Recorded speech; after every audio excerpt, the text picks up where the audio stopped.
திருமா அவர்கள் ஒரு காணொளி ரொம்ப மன வீடியோ அழுத்தத்துல விட்டிருந்தாரு. இருக்காரு ஆமா. பாவம். அதுல குறிப்பிட்டு இப்ப சொல்லும்போது, திமுக மட்டுமே நம்பி இல்ல அப்படின்ற மாரி சொல்லியிருக்காரு. பாவம் அண்ணன் ரொம்ப மன அழுத்தத்துல இருக்காரு. அவரு கொஞ்சம் மன அழுத்தம் இருக்கா, இல்லாம இருக்கணும்னு நான் ஒரு சகோதரியாகவே நான் வேண்டுறேன். யாருக்குமே மன அழுத்தம் தேவையில்ல. ஒரு மன அழுத்தம் ஒரு தொண்டர்கள்னு சொன்னா கூட திமுகவால தான் மன அழுத்தத்துல இருக்காருன்னு நான் நினைக்கிறேன்.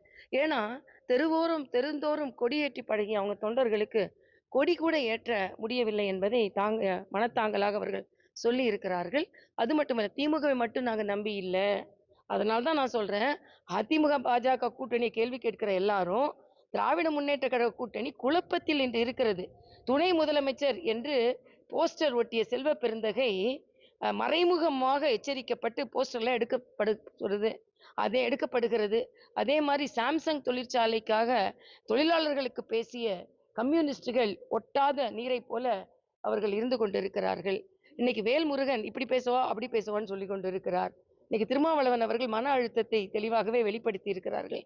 அதனால இன்னைக்கு அழுத்தமாக, மன அழுத்தத்திலோ இருப்பது திமுக கூட்டணி. அழுத்தமாக, பலமாக இருப்பது பாஜக, அதிமுக கூட்டணி என்பதை அண்ணன் திருமாவளவனே மறைமுகமாக சொல்லிவிட்டார்.